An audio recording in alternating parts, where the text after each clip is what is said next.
नमस्कार मित्रांनो. आपण दिवसेंदिवस द्राक्ष बागेमध्ये जसं आधुनिकीकरण चालू आहे तसंच हार्वेस्टिंगमध्ये पण पहिले आपली जी पद्धत होती, एक पारंपरिक पद्धत की सकाळी सकाळी द्राक्ष खोडायचे, नंतर ते शेडमध्ये नेऊन पॅकिंग करायचे. तर ती पद्धत आता हळूहळू मागं पडायला लागली आणि त्या पद्धतीमुळं आपलं सगळ्यात महत्त्वाचं एक नुकसान पण होत होतं त्या पद्धतीमागं. तर आपला जो घड होता त्या घडाचं लष्टर 3-4 वेळा हाताळल्यामुळं लष्टर कमी होऊन जात होतं आणि लष्टर कमी झाल्यामुळं मालाची पॉलिश वगैरे कमी होऊन जात होती.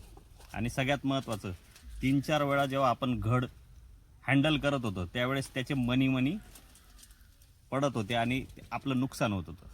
तर आत्ता आपण जी नवीन पद्धती इथं बघतोय तिला म्हणतात पेड कटिंग. म्हणजे झाडाखालीच तुमचे द्राक्ष पॅक होतात. आपण व्हिडिओमध्ये दाखवल्याप्रमाणे झाडाखालीच तुमची हार्वेस्टिंग चालू आहे, त्याच्यानंतर तुमचे झाडाखालीच पॅकिंग होते.